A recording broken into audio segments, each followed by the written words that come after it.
बोलती पुस्तके. ज्यांना वाचनाचा नाद त्यांना बोलती पुस्तके घाली साद.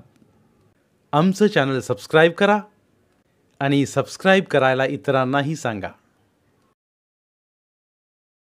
नमस्कार श्रोते मित्र हो, बोलती पुस्तके सादर करीत आहे लेखिका नीलम मानगावे लिखित कथा पेरणी. कधी कधी ध्यानीमनी नसलेली एखादी गोष्ट आपण करून जातो आणि नंतर त्याचंच आश्चर्य वाटत राहतं. अरे, आपण अशा कशा वागलो? एका क्षणात आपण अशा निर्णयापर्यंत कसे आलो? खरं तर असं एका क्षणात काही होत नसतं. त्या पाठीमागे अनेक वर्षांचं चिंतन असतं, वाचन असतं. वाचनातून तयार झालेला एक विचार असतो. तो फक्त त्या ठराविक क्षणी किंवा योग्य वातावरणात उसळी मारून वर येतो आणि म्हणतो, चल विचार कृतीत आणवला. मग त्याची कृती घडते. असंच काहीसं तेव्हा झालं. पण झालं ते बरंच झालं. त्यामुळे आज कितीतरी स्त्रिया बदलल्या, नव्या आणि जुन्या स्त्रियाही बदलल्या. एक छोटीशी गोष्ट पण केवढं मोठं परिवर्तन निर्माण करायला कारणीभूत झाली. त्याचीच ही गोष्ट. आता तुमची उत्सुकता फार ताणत नाही आहे, सांगतेच कुठली गोष्ट ती. तर त्या दिवशी काय झालं? त्या दिवशी म्हणजे 7-8 वर्षांपूर्वीची ती संध्याकाळ आजही स्पष्ट आठवते. संध्याकाळचे 6 वाजलेले. 5:30 वाजता जेवण करून 6 वाजता फिरायला जायची रोजची सवय. फिरायला जाण्यासाठी तयार झाले. पावसाळा होता, म्हणजे पाऊस असणारच. तो काय केव्हाही येतो. त्यामुळे सोबत छत्री घेतली, पायात सॉक्स, बूट घातले. आता बाहेर पडणारच एवढ्यात लँडलाईनचा फोन वाजला. मोबाईल होताच, पण रिंग वाजली लँडलाईनची.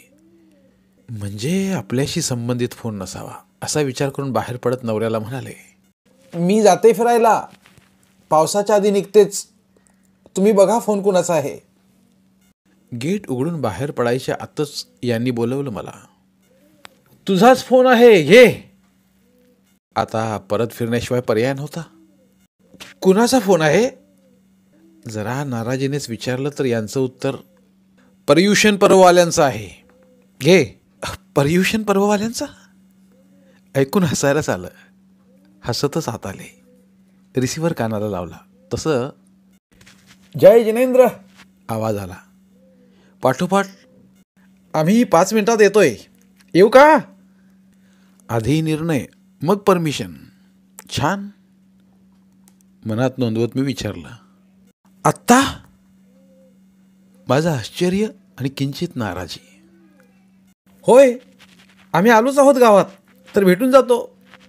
फार वेळ घेणार नाही आपला, येतोच 5 मिनिटात. आता नको कसं म्हणणार? मी काही बोलायच्या आतच फोन कट. आम्ही येतोच. नाही नको म्हणण्याचा हक्क जणू बाईला नाहीच. नाही म्हटलं तरी राग आलाच. तुम्ही सांगायचं नाही का घरात नाही म्हणून, फिरायला गेली म्हणून? मी जरा जोरातच यानं म्हणाले. म्हणजे मी खोटं बोलू? यांच्यातला जणू सत्यवचनी बोलला. यात खोटं बोलण्याचा काय प्रश्न आहे? फिरायला चाललेच होते ना मी.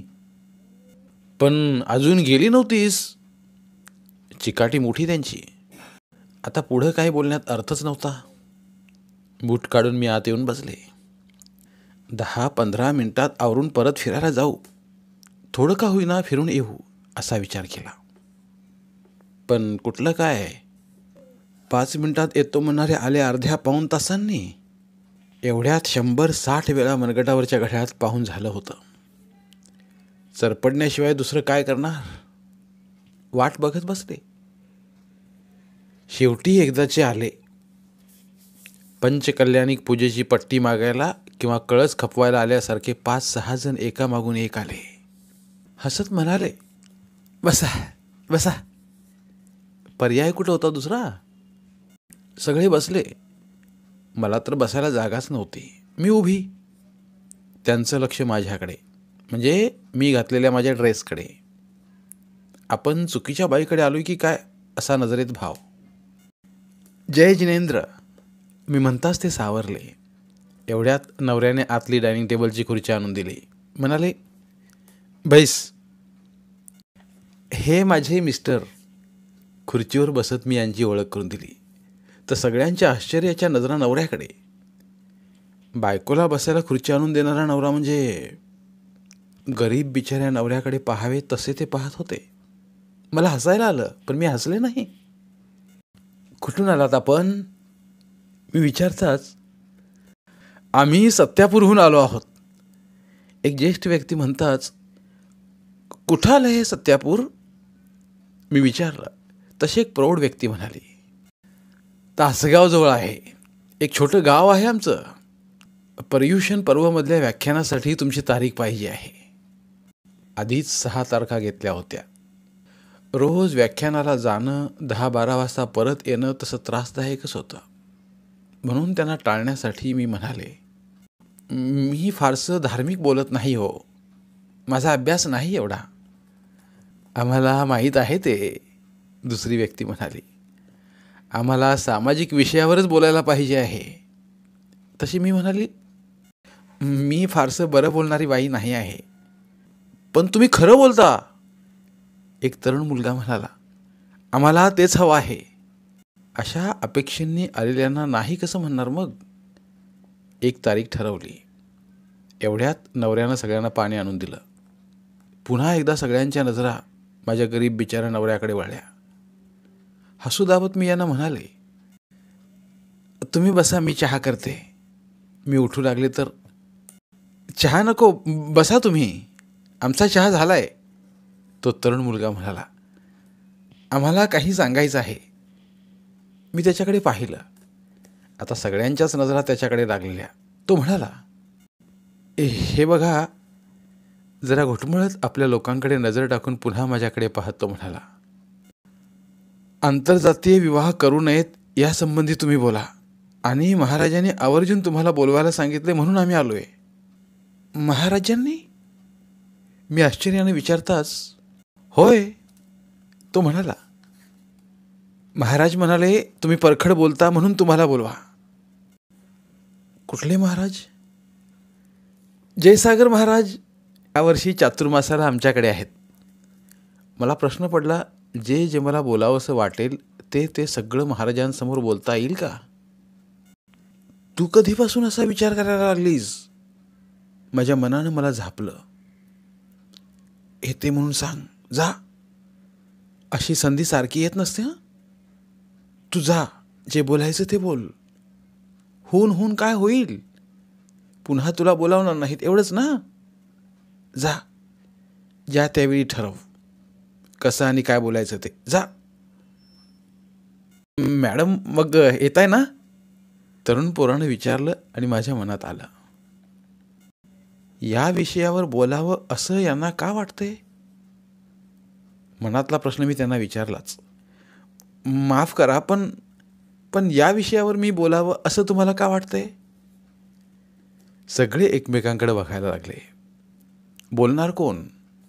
शेवटी त्यांच्यापैकी ज्येष्ठ व्यक्ती इतरांकडे पाहत म्हणाली, आमच्या गावातल्या लय पुरी पळून चालल्यात हो. जात नाही, धर्म नाही, कुठली बरोबरी नाही, कुणाचाही हात धरून चालल्यात. दुसऱ्या व्यक्तीनं पहिल्याची पाठराखण केली. गावातल्या गावातच चालले आहेत. तोंड दाखवायला जागा ठेवली नाही या पुरींनी. आई बापाने काय करावं? एकेकीला आता पश्चाताप व्हायला लागलाय, पण करणार काय? नाईलाजानं बसल्यात गप. सांगतात कुणाला? माझ्या बहिणीनंही केलंय हो. तो तरुण मुलगा म्हणाला, पण तिचं सगळं चांगलं आहे. त्याच्या चेहऱ्यावर थोडं समाधान होतं. याचा अर्थ चांगला असेल तर चालतं. माझ्या मनानं नोंद घेतली. विचारावंसं वाटलं, नेमकं तुम्हाला मुलींनी आंतरजातीय लग्न केलं याचं वाईट वाटतंय? त्या गावातच असल्याचं सहन होत नाही की त्यांचं चांगलं झालं नाही, त्यांची निवड चुकली याचं वाईट वाटतंय? पण मी असं काही विचारलं नाही. मी त्यांना विचारलं, मला सांगा, या मुली कुठल्या वयाच्या आहेत? शिकलेल्या आहेत की न शिकलेल्या आहेत? सगळ्या शिकलेल्या आहेत हो, तो तरुण म्हणाला. त्यातल्या दोघी तर इंजिनियर आहेत. त्याचं काय आहे मॅडम, वृद्ध व्यक्ती म्हणाली. एकीचं बघून दुसरी, दुसरीचं बघून तिसरी, लागत झाल्यासारखं करायला लागल्यात पुरी. धाडच वाढायला लागले त्यांचं. मला सांगा, मी सगळ्यांकडे पाहत विचारले, तुमच्या गावातील पोरं कशी आहेत? म्हणजे समाजातील पोरं कशी आहेत? गाव बऱ्यापैकी सधन आहे हो, तरुण म्हणाला. सगळी मुलं खात्यापित्या घरची, चांगली खानदानी आहेत हो. चांगली घरं आहेत, शेतं आहेत, कुणाकडे 2 व्हीलर कुणाकडे 4 व्हीलर गाड्या आहेत, काही कमी नाही. हे नको आहे मला. मला सांगा, मुलं शिकलेली आहेत का? सद्वर्तनी निर्व्यसनी आहेत का? कशी आहेत मुलं? भिकारचोट. काही न बोलता सगळ्यांचं शांतपणे ऐकत बसली एक व्यक्ती एकदम म्हणाली. सगळी बाद आहेत हो पोरा, बिघडल्यात बघा, बिघडल्यात. हातात पैसा खुळखुळतोय, त्यात शिक्षण नाही. मग काय, कोण विचारणार? हे बाप ज्यात्यांची मिळकत बसल्यात आपली उधळत. अण्णा, त्या तरुण मुलानं त्यांना थांबवलं. सगळीच मुलं काही वाईट नाहीत ना. कोण चांगला आहे सांग की. जी चांगली आहेत त्यांना शेती नाही आणि पुरीच्या बापांना शेत लागतंय. ज्यांना शेत आहे त्यांची पोरं बिघडलेली, मग पोरी कोण देणार? आणि कुठल्या पोरी अशा पोरावर भरोसा ठेवून लगीन करणार? पोरी भराभर शिकायला लागल्या. ह्या पोरांचं कुणी हातपाय बांधल्यात? ह्या पोरांना शिकायला नको, तसदी नको. पोरींना सुधारण्यापरीस ह्या पोरांना सुधारा आधी. त्यांना शिकवा आधी अक्कल. अण्णा थांबा, मी बोलतो, तो तरुण म्हणाला. तुमच्यापासून आता काही लपून राहिलं नाही. गावातली ही वस्तुस्थिती आहे. तुम्ही या आणि बोला, मार्गदर्शन करा. चित्र समोर स्पष्ट दिसत होतं. काय बोलणार होते मी? आणि यांची अपेक्षा मुली आंतरजातीय विवाह करत आहेत, ते करू नयेत म्हणून मी बोलावं अशी. कुठल्या तोंडानं सांगणार त्यांना? त्या मुलींना जर आपल्या गावातील मुलं अशी दिसत असतील आणि ते बघून आपल्या समाजातील सगळीच मुलं अशीच आहेत असं वाटत असेल तर अशा मुलांशी लग्न करण्यापेक्षा जातीचा नसे नका, पण शिकलेला, नोकरी व्यवसाय करून स्थिर असलेला, निर्व्यसनी, सत्शील असल्या माहितीतल्या मुलाशी लग्न केलं तर बिघडलं कुठे? मुलगा कसाही असला तरी तो फक्त जातीतला आहे म्हणून अशा मुलांशी त्यांनी लग्न का करावं? त्यापेक्षा लग्नाशिवाय राहिलेलं काय वाईट? पण हे वास्तवात शक्य नसल्यानेच मुलींनी आपल्या सोयीचा मार्ग निवडला असंच म्हणावं लागेल. खरं तर हा किती मोठा सामाजिक प्रश्न आहे. पण तो प्रश्न सोडवण्याऐवजी लोक पूजा अर्चा, विधी विधान, होम हवन करण्यात व्यस्त आहेत. पंचकल्याण इत्यादी कर्मकांडांनाच धर्म समजून उत्सव साजरे करीत आहेत. महावीर निर्माण करायचं सोडून महावीरांची जयंती साजरी करण्याला धर्म मानत आहेत. खरं पाहायला गेलं तर आंतरजातीय धर्माचा प्रश्न मोठा नाही, तर तरुण पिढी बिघडत चालली आहे हा प्रश्न मोठा आहे. तरुण मुलं व्यसनाधीनतेच्या आधारी जात आहेत हा प्रश्न मोठा आहे. शिक्षण घेऊन करिअर करण्यापेक्षा राजकारण्यांच्या मागे लागून वाहवत चालले आहेत, त्यांना मार्गी लावण्याचा प्रश्न मोठा आहे. पदवीधरांचे लोंढेही बाहेर पडत आहेत, पण त्यांना नोकऱ्या नाहीत. त्यांना काम उपलब्ध करून देऊन रोजगार निर्माण करण्याचा प्रश्न मोठा आहे. शहरच काय, गाव पातळीवर सुद्धा छोटे मोठे व्यवसाय निर्माण करून मुलांचा मेंदू कामात ठेवायला हवा, याचा कोणी विचारच करत नाही. उलट समाज तीर्थक्षेत्र निर्माण करून नवनवीन मंदिरं बांधून मोठमोठे उत्सव करण्यात दंग आहे. आणि ही तरुणांची ताकद असे उत्सव पार पाडण्यात खर्ची पडत आहे. पण कार्यक्रम संपल्यानंतरच्या काळात त्यांनी काय करायचं? आयुष्यात निर्माण होणाऱ्या पोकळीचं काय करायचं? ती पोकळी कशी भरून काढणार आहोत आपण? या सगळ्याचा सम्यक विचार करणार आहोत की नाही आपण? मॅडम, तारीख देता ना तुमची? तुम्ही याच मॅडम, नाही म्हणू नका. मी विचारातून वास्तवात आले. काही क्षण मी समोर बसलेल्यांना विसरूनच गेले होते. स्वतःला सावरून मी म्हणाले, हो येईन मी, पण तुम्ही सांगता त्या विषयावर मी बोलणार नाही. शासनाचा आंतरजातीय विवाहाला विरोध नाही, उलट प्रोत्साहनच आहे. शिवाय मी स्वतः आंतरजातीय विवाह करूच नयेत या मताची नाही. फक्त जोडीदार सर्व दृष्टीने योग्य असावा एवढंच. माझ्या मुलीनंही आंतरजातीय विवाह केलेला आहे आणि तो आम्हीच लावून दिलेला आहे. आता तुम्ही निर्णय घ्यायचा, मला बोलवायचं की नाही ते. सगळे एकमेकांकडे बघायला लागले. चेहऱ्यावर चुकीच्या व्यक्तीकडे आल्याचे भाव. मग आता एकानं विचारलं, कुठल्या विषयावर बोलणार तुम्ही? स्त्रिया आणि त्यांचे प्रश्न असा विषय घेते. ठीक आहे. तरुणाच्या शेजारी बसला मध्यमवयीन म्हणाला, यातनंच पोरींना जरा डोस पाजा. मनात म्हणाले, खरे डोस तर पुरुषांना पाजायला हवेत. मनाशी काही ठाम निश्चय करून मी म्हणाले, ठीक आहे, मी सगळे विषय कव्हर करण्याचा प्रयत्न करीन. Thank you madam. तो तरुण म्हणाला, परखडच बोला तुम्ही. एक तारीख ठरवून सगळे निघून गेले. ठरलेल्या तारखेला मी व्याख्यानासाठी गेले. संध्याकाळी 7 वाजता आम्ही निघालो. जातानाच पाऊस सुरू झाला होता.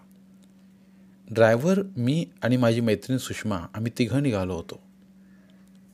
सांगली ओलांडेपर्यंत पाऊस आणखी वाढला. तासगावला जाईपर्यंत मुसळधार पाऊस. पुढचं काही दिसेना. ड्रायव्हर समोरचा गाडीचा वायपर भराभर इकडून तिकडे तिकडून इकडे फेऱ्या घालत होता. काचेवरचे पाणी हटवत होता. पण पाऊस वायपरला दाद देत नव्हता. 7:45 वाजले. अंधार खूपच वाढलेला. तासगाव ओलांडल्यानंतर आमची गाडी सत्यापूरकडे जायला एका कच्च्या रस्त्याला लागली. छोटा रस्ता, दोन्ही बाजूला झाडं, झाडांच्या आत उसाची शेतं. लाईट नाही, एक माणूस नाही, रस्त्यावर कुठं कुणाचं घर नाही. गाडी पळते आपली अंधारातून. कशाला अशा खेड्यापाड्यात जातेस रात्री? मैत्रीण म्हणाली. सरळ नाही म्हणून सांगायचं. तू घाबरलीस का? मी विचारलं. नाही, पण थोडा ताण आलाय. अजून किती लांब आहे हो सत्यापूर? तिनं ड्रायव्हरला विचारलं. ड्रायव्हर सुद्धा पहिल्यांदा सत्यापूरला जात होता. त्यालाही गाव कुठं आहे माहीत नव्हतं. पण त्याने मोबाईलवर GPS लावून ठेवल्यामुळे तो म्हणाला, 10 मिनिटात पोचू आपण. जाताना फाट्यापर्यंत कुणाला तरी सोबत घेऊया आपण, ती म्हणाली. तसा ड्रायव्हर म्हणाला, घाबरू नका ताई, मी आहे, काळजी करू नका.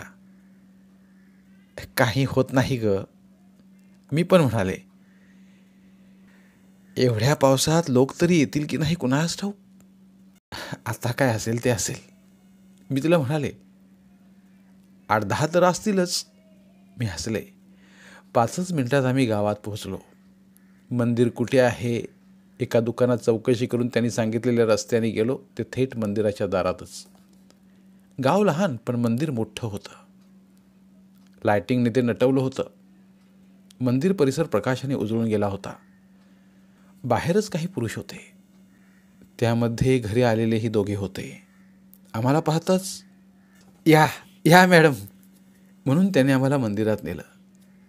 गाभाऱ्यामध्ये आदिनाथांची बैठी मूर्ती होती. दर्शन करून मुख्य हॉलमध्ये गेलो आणि आश्चर्याने थक्कच झालो. हॉल मोठा होता आणि तो खचाखच भरलेला होता. एवढ्या पावसात सुद्धा एवढे लोक आलेले बघून खूप खूप आनंद झाला. एवढ्या लांब आल्याचं सार्थक झाल्यासारखं वाटलं. अशा व्याख्यानांना नेहमीच स्त्रियांची गर्दी जास्त असते, पुरुष मोजके असतात. हा नेहमीचा अनुभव होता. पण इथं स्त्रियांपेक्षा पुरुषांची संख्या जास्त होती. कदाचित आंतरजातीय विवाहाविरोधात बोलणार असल्याचं सगळ्यांना माहीत असावं. गावातील मुली आंतरजातीय विवाह करत आहेत, तर मुलींची होणारी झाडाझडती त्यांना फैलावर घेतलेलं ऐकण्यासाठी म्हणून कदाचित पुरुषांनी गर्दी केली असावी. काही का असेना, श्रावक श्राविका मोठ्या संख्येने आले होते. ही एक चांगली गोष्ट होती. मधल्या काळात गावातील आणखी एक महत्त्वाची गोष्ट समजली होती की खूप साऱ्या घरातून मुलग्यासाठी स्त्री भ्रूण हत्या केलेली आहे. स्त्री प्रश्नासंदर्भातला हा मुद्दा खूपच महत्त्वाचा होता. स्त्रियांच्या अस्तित्वाच्या मुळाशीच जाणारा होता. स्त्रियांच्या अस्तित्वाच्या प्रश्नाएवढा दुसरा मोठा प्रश्न असू शकत नाही समाजासाठी. स्त्रिया आणि त्यांचे प्रश्न या विषयावर बोलताना मग मी याच विषयापासून सुरुवात केली की अहिंसा हा जैन धर्माचा प्राण आहे. अहिंसा संपली की धर्म संपला, तो संपतोच. पण आपण हे लक्षातच घेत नाही. स्त्रियांचा प्रश्न सुरू होतो त्याच्या मुळाशी हिंसाच आहे. मुलगी पोटात असल्यापासूनच तिच्या अस्तित्वाचा प्रश्न निर्माण होतो. तिला जन्माला घालायचं की नाही? पहिली ठीक आहे, दुसरी पण ठीकच म्हणायची, पण तिसरी नकोच नकोच. मग तिचा पोटातला गर्भच काढून टाकायचा, तिला संपवायचंच जन्माला येण्याआधी. पोटातल्या पोटात मुलीला संपवणं, तिचं जगणं नाकारणं म्हणजे अहिंसेचाच गळा घोटणं नव्हे. मग कशाला म्हणतो आपण घसा फोडून की अहिंसा परमो धर्म? काय अधिकार आहे आपल्याला धार्मिक म्हणून घेण्याचा? खुनी माणूस धार्मिक कसा असू शकतो? खून स्वतः करू दे किंवा करणाऱ्यांकडे डोळे झाक करू दे, ही अशी माणसं सुद्धा कर्मकांड करून स्वतःला धार्मिक समजतात. हे कसं शक्य आहे? धर्म असा व्यवहारातून बाजूला काढता येतो का? इथून केलेली सुरुवात पुढे मुलगी आणि मुलगा यांच्यात केला जाणारा फरक, मुलग्यांना दिलेलं झुकतं माप आणि मुलींची अवहेलना, सधवा, विधवा, परित्यक्त्या, घटस्फोटिता, त्यांचे प्रश्न, त्यांच्या समस्या, समाजातील त्यांचे स्थान वगैरे वगैरे बोलत मी प्रश्न विचारला. 7च्या आत मुलींना घरी यायला सांगणारे आपण मुलग्यांना तसे सांगतो का? नाही सांगत. का नाही सांगत? मुलगी चांगली वागली पाहिजे म्हणत असताना मुलगा कसाही वागला तर चालतो, हे आपण मुलग्यांना का शिकवतो? पुरुष म्हणजे सोन्याचं कडं, स्त्री म्हणजे काचेचं भांड, हे कुणी ठरवलं? पुरुष हा फक्त पुरुष असतो. त्याचं समाजातलं कुटुंबातलं स्थान भक्कम असतं, तो कसाही असला तरी. पण बाईचं तसं नाही. ती सधवा आहे का की विधवा आहे? तिला मुलगी आहेत की फक्त मुलीच आहेत की काहीच नाही आहे, यावर तिचं स्थान ठरवलं जातं. आणि काय, आई वडील सासू सासरे आणि पहिला मुलगा असणारी सौभाग्यवती, ती सुवर्ण सौभाग्यवती, तिचं अवास्तव महत्त्व कुणी वाढवलं? अशा या सगळ्या व्यवस्थेत आपल्याला मुलगी व्हावी असं कुणाला वाटेल? कुणाला? मग स्त्री भ्रूण हत्या होणारच. सगळ्यांकडे पाहत मी विचारलं, हे सगळं आलं कुठून? कुठून? लोक चुळबुळायला लागले, आपापसात कुजबुजायला लागले. ते बघून मी म्हणाले, मी सांगते, हे सगळं पुरुषप्रधान व्यवस्थेतून आलेलं आहे. प्रत्येक धर्मानं, अगदी जैन धर्मानं सुद्धा पुरुषांना श्रेष्ठ आणि स्त्रियांना दुय्यम मानलं आहे. स्त्री म्हणजे पाप म्हटलंय, पाप. मग या पापाला श्रेष्ठ कसं म्हणता येईल? धर्मसत्तेचा हात हातात घेऊनच ही व्यवस्था स्त्रियांवर अन्याय करते, तिच्या आयुष्यात प्रश्नांचा डोंगर उभा करते, वगैरे वगैरे सांगून पुरुषांकडे पाहत त्यांना विचारलं मी, तुम्ही घरातल्या स्त्रियांशी कसे वागता? त्यांना मान सन्मान द्यायचं राहू दे, त्यांना समतेची वागणूक तरी देता का? माणूस म्हणून त्यांना जगण्याची संधी देता का? की तुला काय समजतंय, गप्प बैस, बायकांची अक्कल गुडघ्याखाली म्हणून त्यांना गप्प बसवता? मी सगळ्यांवरून नजर फिरवली. सगळे गप्प, चिडीचूप, वेगळंच काही ऐकत असल्याचे त्यांचे चेहरे सांगत होते. पुढे मी मुलं त्यांचं घरापेक्षा घराबाहेर जास्त असणं, स्त्रियांवर सत्ता गाजवणं, त्यांना धाकात ठेवणं वगैरे बोलता बोलता त्यांची वाढती व्यसनं, त्यांचं धाब्यावर जाणं, खाणं पिणं, मध्यरात्रीपर्यंत घरी न येणं, शिक्षणात यश मिळवण्यापेक्षा राजकारण्यांच्या मागे लागून कुटुंबाकडे दुर्लक्ष करणं, बाहेर अनैतिक संबंध ठेवून एड्ससारख्या आजारांना बळी पडणं वगैरे मुद्द्यांना स्पर्श करीत विचारलं, यात धर्म कुठे आहे? धर्माचं तत्वज्ञान कुठे आहे? अधर्मानं वागणारे, भ्रष्टाचार करणारे, लाडी लबाडी करून दुसऱ्यांना फसवणारे, सावकारी करून गोरगरिबांना लुबाडणारे सुद्धा रोज मंदिराला जातात. धार्मिक महोत्सवात मोठमोठे सवाल धरतात. महाराज माताजींचा आहार करतात. ही स्वतःला धार्मिक समजतात. तुम्ही अशा लोकांना धार्मिक म्हणणार आहात का? धर्म हा फक्त स्वाध्यायाचा विषय नाही, तर तो आचरणाचा विषय आहे. आचरणाचा. धर्म म्हणजे विवेक, धर्म म्हणजे समता, धर्म म्हणजे स्वातंत्र्य, म्हणजेच जगा जगा आणि जगू द्या. सत्य, अहिंसा, संयम, क्षमा म्हणजे धर्म. दुसऱ्यांचा विचार करणं, एखादी व्यक्ती अशी का वागते याचा सर्वांगी विचार करणं म्हणजे अनेकांतवादी धर्म. दुसऱ्यांना समजून घेतलं तर आपलं कुठं चुकतं हे लक्षात येतं. गावातली एखादी समस्या का निर्माण झाली याचा तुम्ही विचार करा, मिळून जाईल. यापेक्षा मी वेगळं काय सांगणार आहे. कुणाच्या भावना दुखावल्या असतील, कुणाला माझं बोलणं लागलं असेल तर मला क्षमा करा. म्हणून मी थांबले. थांबण्यापूर्वी कुणाला काही बोलायचं असेल तर बोला हे आवर्जून सांगितलं आणि व्याख्यानासाठी सांगायला आलेला तरुण उठून माईक समोर आला आणि म्हणाला, खूप उशीर झालाय, मी काहीच बोलणार नाही. एवढंच सांगतो, 10 वर्षांपूर्वीच आपण मॅडमना बोलवायला पाहिजे होतं. पुढं माझ्याकडे पाहून म्हणाला, मॅडम, आम्हाला आमची चूक समजली. आता गावातल्या समस्या आम्हीच दूर करू. आम्ही बदलण्याचा निश्चित प्रयत्न करू. आता आमचं हेच मिशन की बदलायचं, खऱ्या अर्थानं धर्मानं सांगितलेल्या मार्गानं जायचं. धन्यवाद मॅडम, तुम्ही चांगली कान उघडणी केलीत आमची. खरंच धन्यवाद. लोक जायला निघाले. पाऊस थांबला होता.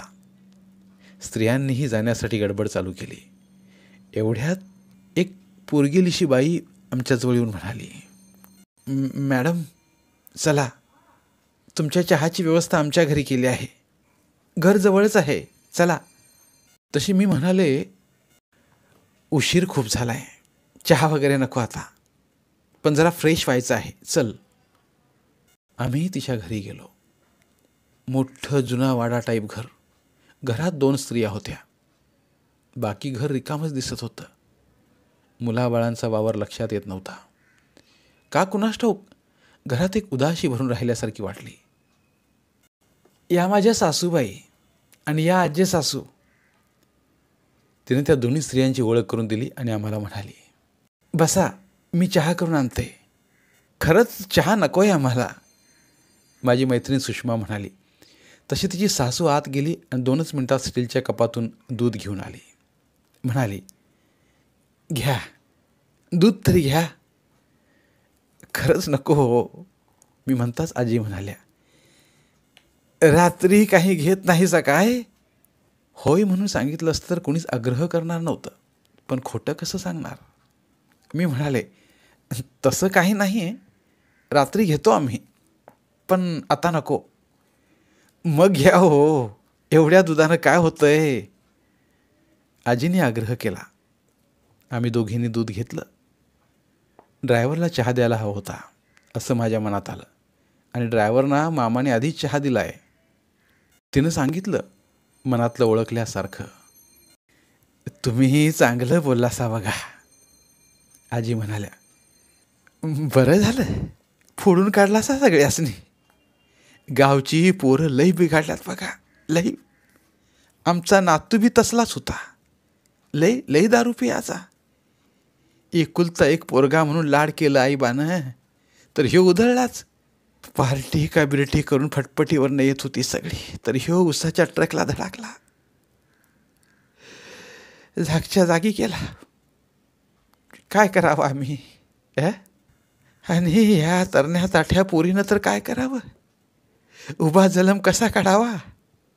ना पोर ना बाळ, कुणासाठी जगावं? आमच्या म्हाताऱ्यांसाठी. मनात आलं म्हणावं तिचं लग्न करून द्या म्हणून, पण मी म्हणाले नाही. पण सुषमा म्हणाली, आजी किती लहान आहे ही. पुन्हा लग्न का नाही केलं? मी मस्त म्हणत होतो हो, पण तिची सासू घाबरली गावाला. लोक काय म्हणतील म्हणून तयार नाही झाली. आणि सासरा त्यो तरी काय बापईकडे. त्याला बायकांची दुखणी काय कळायची. बायको नको म्हणती. मी काय करू. म्हणून बायकोच्या खांद्यावर बंदूक ठेवून गोळी मारून रिकामा झाला. मग माझं म्हातारीचं कोण ऐकणार. मी आजीकडे आश्चर्याने बघत राहिले. किती नेमकं बोलती ही. हिला बरोबर समजते. मी काही बोलण्याच्या आतच, चल उशीर झालाय. सुषमानं मला वेळेची जाणीव करून दिली. खरंच आता निघतो आम्ही, मी म्हणाले तेवढ्यात. चला तुम्हाला बाथरूम दाखवते, म्हणून त्या पोरीनं आम्हाला पाठीमागं नेलं. दाराची कडी काढून परसात असलेलं बाथरूम दाखवलं. तुम्ही या जाऊन, म्हणून ती आत गेली. आमचं आवरून दाराला होती तशी कडी घालून आम्ही आत आलो. पर्स खांद्याला अडकवत मी म्हणाले, आजी निघतो आम्ही, खूप वेळ झालाय. एवढ्यात ती मुलगी, खरं तर तिला मुलगी म्हणावं की बाई म्हणावं समजतच नव्हतं. नावही अजून विचारलं नव्हतं. तरी एका स्टीलच्या ताटात ओटीचं साहित्य घेऊन आली आणि सासूला म्हणाली, आत्या ओटी भरा त्यांची. 22-25 वर्षांची विधवा मुलगी. होय, मुलगीच म्हणायची. शहरात एवढ्या वयाच्या मुली शिकतात आणि ही विधवा म्हणून जगत होती. तर ही विधवा मुलगी 50 वर्षाच्या आपल्या सौभाग्यवती असणाऱ्या सासूला आमची ओटी भरायला सांगत होती. ऐकून पोटात खड्डाच पडला. किती किती केविलवाणी वाटत होती ती. स्वतःचे विधवा असणं तिनं पचवून स्वीकारलं होतं, पण मला पचवता येत नव्हतं ते. कशी जगत असेल ही. उभं आयुष्य तिनं असं का काढावं. या हो, बसा खुर्चीवर, तिची सासू म्हणाली तशी मी म्हणाले. अहो कुणाचीच ओटी घेत नाही मी. असू दे हो, घ्या, ती म्हणाली. सुहासिनीने ओटीला नाही म्हणू नये, या, तिची सासू म्हणताच. खरंच मी कुणाचीही ओटी घेत नाही हो, आणि कुणाला घालतही नाही कधी. सगळं बंद केलंय मी म्हणाले. व्याख्यानात सांगितलेलं ऐकलं नाहीत का तुम्ही, की हळद कुंकू, सदवा विधवा, आहेर देणं घेणं, ओटी भरणं वगैरे गोष्टीतून आपण बाहेर पडलं पाहिजे. अहो या गोष्टी स्त्रियांमध्ये भेदभाव निर्माण करतात. मग अशा गोष्टी कशाला करायच्या. असू दे, घ्या हो, आत्ताच्या पुरतं घ्या, तशी मी म्हणाले. मी कुणाचीच ओटी घेत नाही, पण तुमच्या घरी ओटी भरून घेते. मात्र माझी एक अट आहे. अट? दोघी सासवा एकदम बोलल्या. कसली अट? या तुमच्या सुनेने ओटी भरली तरच मी घेईन. काय? पुन्हा दोघींचा आवाज. होय, तिने भरली तरच, नाहीतर नाही. मॅडम काय बोलता हे. कसं शक्य आहे हे. नाथसून म्हणाली. तशी मी तिच्याकडे पाहत म्हणाले, का शक्य नाही. तुला हात आहेत ना. अहो पण मी विधवा. तिचा आवाज भांबावलेला. विधवा म्हणजे लुळी पांगळी आहेस की आंधळी मूक बधीर आहेस. बोल ना, बोल. पूर्वीचीच आहेस ना तू. नवरा गेल्यावर तुझ्यात नेमका काय फरक झाला. विचार, बुद्धी, मन सगळं ठीकठाकच आहे ना. घरातली सगळी कामं करतेसच ना. मग हे का नाही. ते काही नाही. तू ओटी भरलीस तरच, नाहीतर नाही. मॅडम बाई म्हणत्या ते बरोबर आहे. आजी पुढे येत म्हणाल्या. बर तू भर त्यांची वटी. आजी फक्त म्हणूनच थांबल्या नाहीत, तर ओटीचं साहित्य असलेलं ताट त्यांनी तिच्या हातात आणून दिलं. म्हणाल्या, घे, हळद कुक्कू लाव आणि भर त्यांची वटी. मी कुंकू लावू. सून घाबरलेली. लाव. सून घाबरून 2 पावलं मागे गेली. नाही. काही होत नाही, लाव कुंकू. आजी म्हणाल्या, बघूया तू लावल्यानं तुझं बोट भासतंय का बाईंच्या कपाळावर फोड येतात, बघूया. आजीने कुंकवाचा करंडा तिच्या हातात दिला. घे, लाव. थरथरत्या हातानं भांबावलेल्या नजरेनं काहीतरी मोठा गुन्हा करत असल्यासारखं तिनं आम्हा दोघींना हळद कुंकू लावलं आणि दोघींची उलटी भरली. नमस्कार करण्यासाठी ती खाली वाकत असताना मी तिला मिठीत घेतलं. तसा तिनं हुंदकाच दिला. स्पुंदून स्पुंदून ती रडायला लागली. तिच्या पाठीवरून हात फिरवत मी पाहिले. दोघी सासवांचे डोळे भरून वाहत होते. माझेही आणि सुषमाचेही डोळे वाहायला लागले. एवढ्यात आजी म्हणाल्या, बाई तुम्ही कुकू लावला नाहीसा तिला? मी आश्चर्याने त्यांच्याकडे पाहिलं. तशा त्या गच्च भरलेल्या आवाजातच म्हणाल्या, लावा, तिला बी कुकू लावा. 40 वर्षात माझ्या या पांढऱ्या कपाळानं काय काय भोगलंय ते मी सांगू नये आणि तुम्ही ऐकू नये. किती वेळा मेलोय हे माझं मलाच माहीत. आता ती येळ माझ्या सुगंधीवर येऊ देणार नाही. मी तिला माझ्यासारखी मरू देणार नाही. गाव काय म्हणाल ते म्हणू देत, म्हणू देत. मला गावाची पर्वा नाही. एखाद्या उंच पर्वताकडे पाहावे तशी मी आजींकडे पाहतच राहिले. घ्या, लावा तिला कुंकू. आजी म्हणताच मी आणि सुषमाने तिला कुंकू लावलं. गडबडनं ती पदरानं कुंकू पुसायला लागली. तसा आजीने तिचा हात धरला. म्हणाल्या, नाही, आता रोज कुंकू लावायचं. पग तुटलेल्या पाखरावानी जगायचं नाही, जित्या जागत्या माणसावानी जगायचं. आजी तुम्ही ग्रेट आहात, मी म्हणाले. तशा आजी म्हणाल्या, ते मला काय कळत नाही, पर बाई तुम्ही पास झाला सा. म्हणजे? मी चमकलेच. याचा अर्थ काय? मी तुमची परीक्षा घेत होतो. आजी थेट माझ्याकडे पाहत म्हणाल्या, बोलतासा तसं वागतासा का नाही ते? का नुसत्या बोलण्यातल्याच हायसा ते बघत होतो आम्ही. म्हणून मी तुम्हाला सुगंधीला बी कुकू लावायला सांगितलं आणि तुम्ही न बिचकता तिला कुकू लावलासा. बाई तुम्ही खरंच पास झाला असा. त्याचा तुमच्या परीस मला जास्त आनंद झालाय. माझ्या सुगंधीला माणसात आणलासा तुम्ही. लय मोठं काम केलं असा बघा. पर बाई एकदा पेरल्याला समद बी उगवत नाहीत. पुन्हा पुन्हा पेरणी करायला लागते. तुम्ही पुन्हा पुन्हा येत जावा. आज पतूर बस्तीत लय भाषणं ऐकली, पर कुणी असं काही सांगितलं नव्हतं. सगळीजणं स्वर्गात जाण्यासाठी आणि मोक्षात जाण्यासाठी काय काय करायचं हे सांगतात, पर हित चांगलं जगण्यासाठी काय करायला पाहिजे हे कोणी सांगत नाहीत. हे तुम्ही सांगितलं सा. पुन्हा या बाई, गावावर घाव घालत राहावा, म्हणजे डोसकी ठिकाणावर येतील. काही न ठरवता ध्यानी मनी नसताना एक चांगली गोष्ट घडून गेली. याचा मला तर आनंद झालाच, पण गाडीत येऊन बसल्यावर सुषमा म्हणाली, आजी म्हणाल्या तसं पेरणी चांगली झाली. आता त्याची फळं सर्वत्र पाहायला मिळतील. आजी भारीच आहे नाही? मी बाहेर बघत होते. पाऊस पूर्ण थांबला होता. रस्त्याच्या दोन्ही बाजूंची झाडं, त्याच्या आतला ऊस, निर्मनुष्य रस्त्यावरचा काळोख याची आता परतीच्या प्रवासात भीती वाटत नव्हती. गाडीच्या दिव्यांचा पावलापुरता उजेड पुढचा रस्ता दाखवत होता. गाडी धावत होती. धन्यवाद. पुन्हा भेटूया एका नवीन कथेसह.